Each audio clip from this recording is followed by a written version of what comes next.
بسم الله الرحمن الرحيم قل لئن اجتمعت الإنس والجن على أن يأتوا بمثل هذا القرآن لا يأتون بمثله ولو كان بعضهم لبعض ظهيرا ولقد صرفنا للناس في هذا القرآن من كل مثل فأبى أكثر الناس إلا كفورا. بسم الله الرحمن الرحيم. الحمد لله رب العالمين، الصلاة والسلام على أشرف المرسلين وعلى آله وأصحابه أجمعين، أما بعد.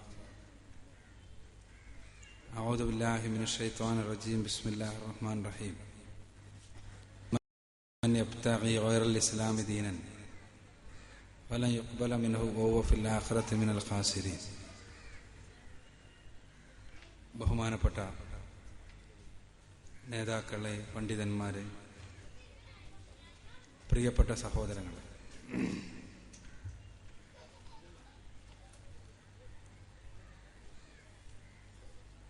കേരള നദവത്തുൽ മുജാഹിദീനിന്റെ യുവജന വിഭാഗമായ ഇത്തിഹാദ് ശുബ്ബാനുൽ മുജാഹിദീൻ ISM 2 മാസക്കാലം നീണ്ടു നിൽക്കുന്ന ഇസ്ലാമിനെ അറിയുക എന്ന പേരിൽ തലക്കെട്ടോടുകൂടിയുള്ള ഒരു ക്യാമ്പയിൻ നടത്തിക്കൊണ്ടിരിക്കുകയാണ്. അതോടനുബന്ധിച്ച് ജില്ലാ തലത്തിൽ നടക്കുന്ന ഇസ്ലാമിക് സെമിനാറിന്റെ സമാപന സമ്മേളനത്തിലാണ് നമ്മളിപ്പോൾ. ഇന്ന് രാവിലെ ആരംഭിച്ച ക്യാമ്പിൽ നിരവധി വിഷയങ്ങൾ ഇവിടെ ചർച്ച ചെയ്യപ്പെട്ട് കഴിഞ്ഞിട്ടുണ്ട്. ഇസ്ലാമിനെ അറിയുക എന്ന വിഷയവുമായി ബന്ധപ്പെട്ട് പ്രഗത്ഭമായൊരു പ്രഭാഷണം ഇൻഷാ അല്ലാഹ് വരുവാനുമുണ്ട്. ഈ അവസരത്തിൽ ഒരു പ്രഭാഷണത്തിന്റെ 4 കെട്ടുകൾക്ക് ഉള്ളിൽ നിന്ന് പുറത്തു കടന്ന് നമ്മളെല്ലാവരും ഈ സമൂഹത്തിൽ ജീവിക്കുന്നവർ എന്നുള്ള നിലക്ക് മനസ്സിലാക്കേണ്ട ചില നുറുങ്ങുകൾ നിങ്ങളുടെ മുന്നിൽ വെക്കണം എന്നാണ് ഞാൻ ആഗ്രഹിക്കുന്നത്. സഹോദരങ്ങളെ, നമ്മുടെ സമൂഹത്തിൽ ഇന്ന് നിരവധി ചർച്ചകളും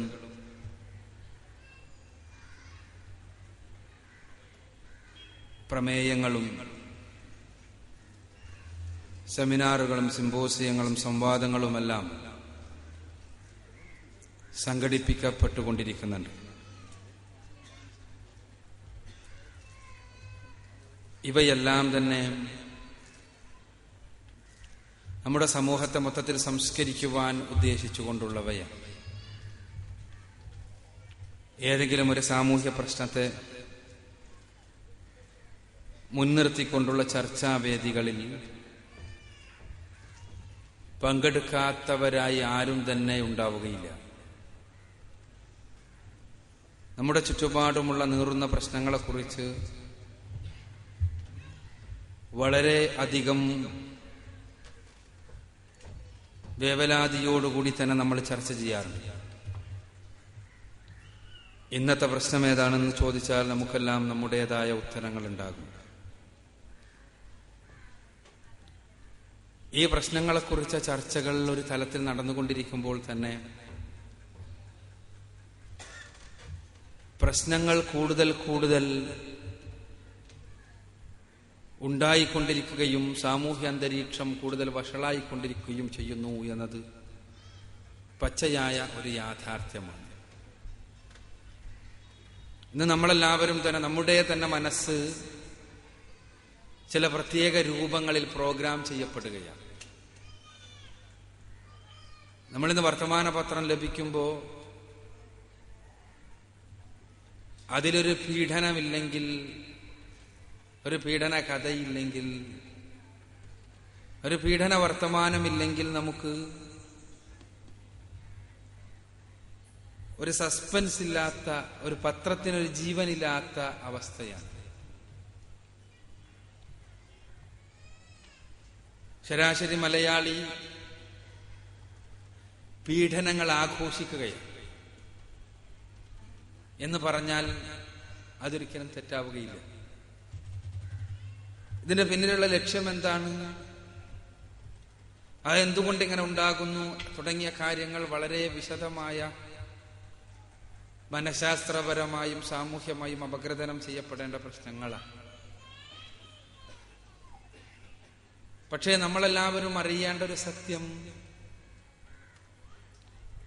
ആരൊക്കെയോ പീഡനങ്ങൾക്ക് വിധേയമാക്കപ്പെടുകയും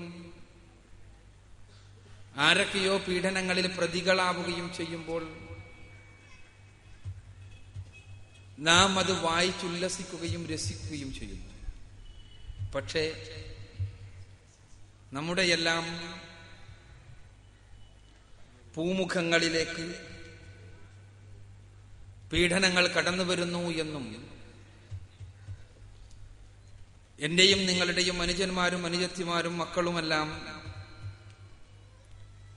പീഡനങ്ങളിലെ പ്രതികളും അതല്ലെങ്കിൽ ഇരകളുമെല്ലാമായി മാറുന്ന അവസ്ഥാവിശേഷത്തെക്കുറിച്ച് നാം ഒന്ന് ചിന്തിച്ചു നോക്കുക.